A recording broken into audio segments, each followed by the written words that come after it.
नमस्कार प्यारे विद्यार्थियों। कक्षा 12 के जो इंग्लिश का पेपर है वो आपके बहुत अच्छा गया होगा। आशा करता हूँ आप अच्छे से पढ़ाई कर रहे हैं। अभी इन क्वेश्चनों के आंसर के सॉल्यूशन, बड़े वाले क्वेश्चन है, छोटे वाले क्वेश्चन है, अथवा वाले क्वेश्चन है, सारे क्वेश्चनों के सॉल्यूशन लेके आया हूँ।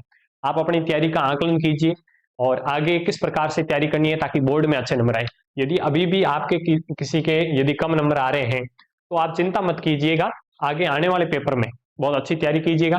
अभी इनके आंसर है वो अपन मिला लेते हैं। तो जो अंग्रेजी कंपलसरी है, सभी सब्जेक्ट के जो आंसर है वो सबसे पहले सबसे सटीक यदि आपको चाहिए तो मेरे चैनल को सब्सक्राइब जरूर कीजिएगा, ठीक है ना। तो पहले जल्दी से सब्सक्राइब वाला बटन दबाइए, आगे चलते हैं अपन।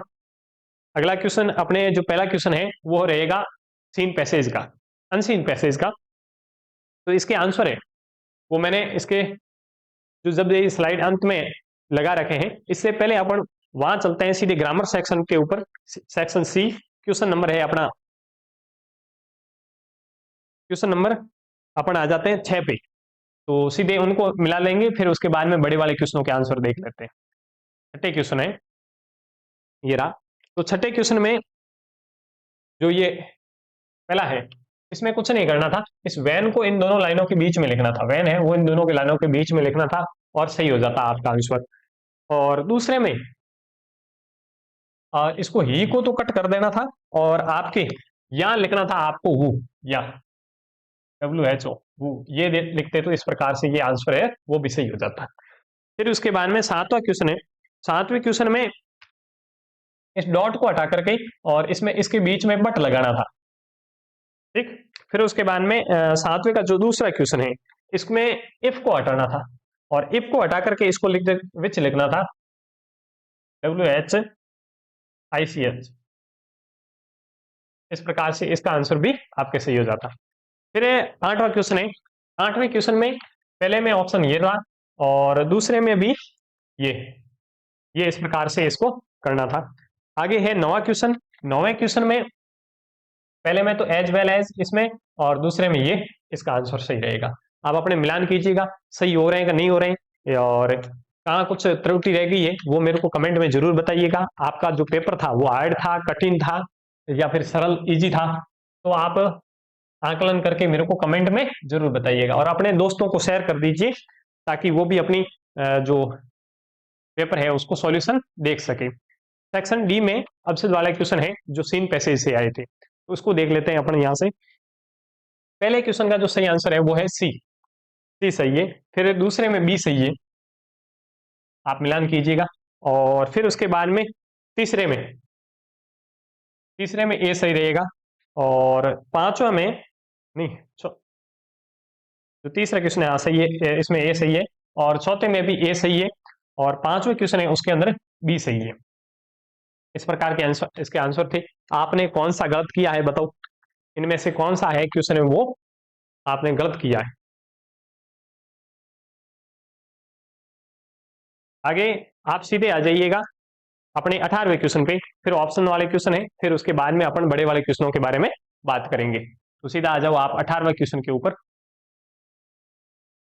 18वां क्वेश्चन, 18वें क्वेश्चन के पहले का आंसर रहेगा वो है सी, आंसर सही है।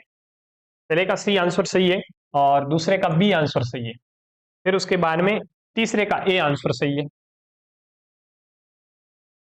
चौथे का है वो सी आंसर सही है, और पांचवें क्वेश्चन का जो सही आंसर है वो है बी, और छठे का भी बी आंसर सही है। इस प्रकार से अपन ने अब सिद्ध वाले सारे क्वेश्चनों के आंसर देख लिए। अब बड़े वाले क्वेश्चनों की बारी आती है, तो इनको भी देख लेते हैं। तो आप इनको पोज करके इसके आंसर देखते जाना।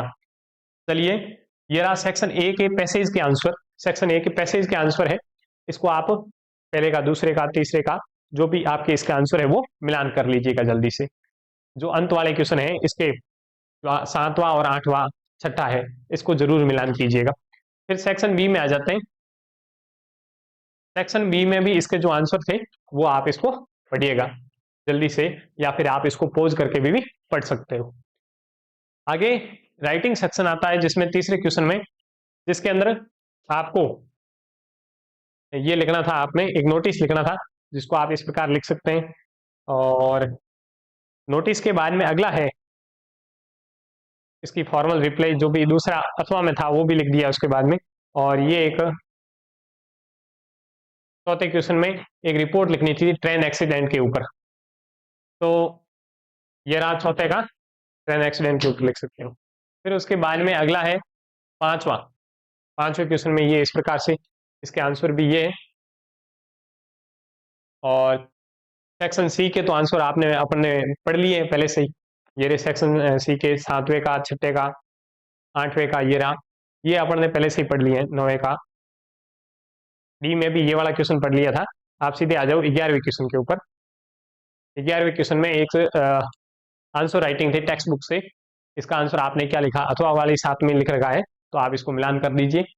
फिर उसके बाद में 12वां क्वेश्चन, ये रहा 12वां क्वेश्चन।